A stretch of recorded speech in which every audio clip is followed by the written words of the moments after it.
आदाब, सत श्री अकाल। मैं नफीस अहमद इस वक्त हाजिर हूँ सीतापुर के लहरपुर कस्बे में और हमारे साथ इस वक्त मौजूद हैं सुप्रीम कोर्ट के एडवोकेट सैयद काब रशीदी साहब, जिनसे हम कई महत्वपूर्ण मुद्दों पर बातचीत करेंगे और उनकी प्रतिक्रिया जानने की कोशिश करेंगे, क्योंकि आज आपने लहरपुर में आयोजित जमीयत उलमा हिंद के एक कार्यक्रम में शिरकत की है और यहाँ पर बहुत से लोगों से आपकी मुलाकात हुई है। बहुत से ऐसे मुद्दे आए होंगे, बहुत से ऐसी समस्याएं आई होंगी जिन्हें आपने सुना होगा। सबसे पहले तो आपका बहुत बहुत स्वागत है न्यूज़ 9 लाइव टीवी में। धन्यवाद। हम आपसे जानना चाहेंगे कि आज आप लहरपुर में आए हैं, जो आज ये कार्यक्रम था जमीयत उलमा हिंद का, ये किस प्रकार का कार्यक्रम था, क्या कहना चाहेंगे? ये एक जनरल बॉडी की मीटिंग थी, एग्जीक्यूटिव बॉडी की, और जो इस वक्त परिस्थिति है संगठनात्मक तौर पर लोगों को कैसे जागरूक किया जाए और SIR और उम्मीद सेंट्रल पोर्टल और मदरसों की सुरक्षा को लेकर के जो भी सवालात समाज के बीच में है उनको एड्रेस किया गया। यहाँ पर लोगों से मुलाकात हुई होगी, लोगों ने अपनी समस्या रखी होगी, किस प्रकार के समस्याएं सामने आई हैं आपकी? देखिए, समस्या तो नहीं है, लोगों में जागरूकता की कमी है। SIR को लेकर के स्पेशली फॉर्म किस तरह फिल करना है और कौन कौन सी डिटेल उसमें डालनी है। 2003 की वोटर लिस्ट को लेकर के जो भी कन्फ्यूज़न था उसको एक गेट टुगेदर के माध्यम से उसको दूर करने का प्रयास किया गया है। जो SIR को लेकर के स्थिति बनी हुई है, लोग कंफ्यूज हैं, कुछ लोगों के समझ में नहीं आ रहा है जो SIR लाया गया, इसको लेकर के आप क्या कहना चाहेंगे? देखिए, SIR पहले भी होता रहा है और इसकी प्रक्रिया को लेकर के बहुत सारे लोग सुप्रीम कोर्ट में हैं, मैटर अंडर सब जुडिस है। चूँकि लोग ये कहते हैं कि पहले का SIR करने का जो तरीक़ा था और अब जिस रूप में SIR किया जा रहा है उसमें काफ़ी फ़र्क है। लेकिन जमीयत उलमा हिंद तो लोगों में ये जागरूकता फैला रही है कि समय सीमा के अंदर अंदर आपको ये काम करना है और अपने पेपर को सही तरीके से सही जानकारी के साथ में सबमिट करना है, ताकि भविष्य में किसी भी प्रकार की कोई परेशानी ना हो। बकिया जो मैटर सब जुडिस है उसमें देखिए सर्वोच्चतम न्यायालय आगे क्या कहता है। बिहार में तो SIR की प्रक्रिया पर रोक नहीं लगाई सर्वोच्चतम न्यायालय ने, और अभी और अन्य राज्यों में हो रहा है।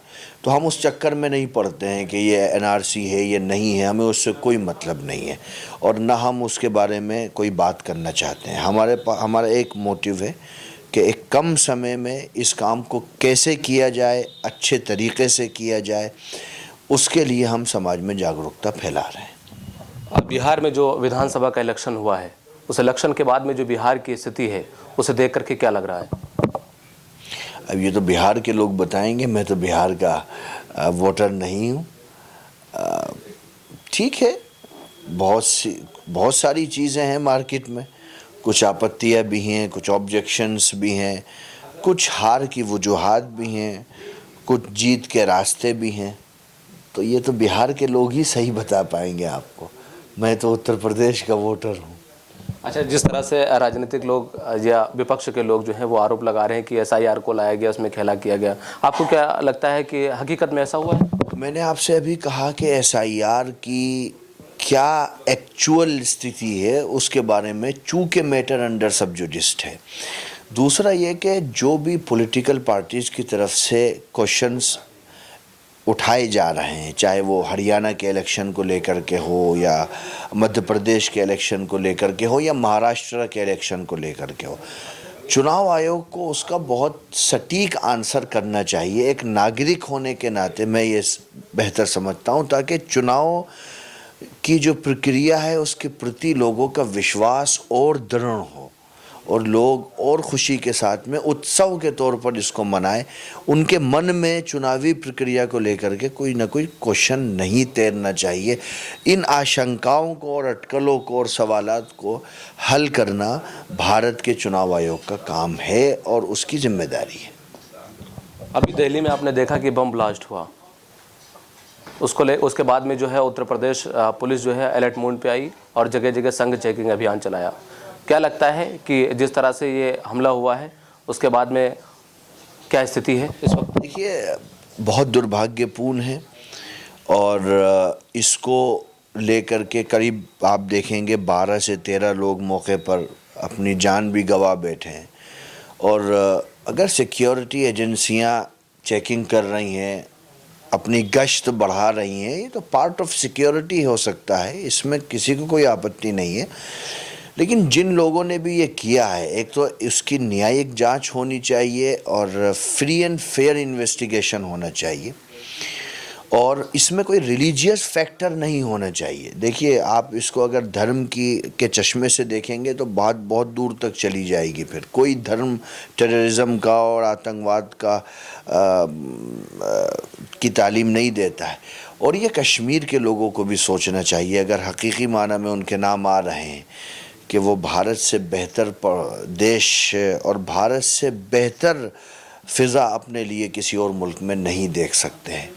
जिस मुल्क की तरफ अगर वो देख रहे हैं तो वो मुल्क तो खुद IMF की किस्तों पर सरवाइव कर रहा है, वो उनका भला नहीं कर सकता। कश्मीर भारत का अटूट अंग है और पाक अधिकृत कश्मीर भी भारत का अटूट अंग है। वहाँ की समंदर, वहाँ की नहरों पर और फ़िज़ा पर, वहाँ की ज़मीनों पर भारत के नागरिकों का अधिकार है।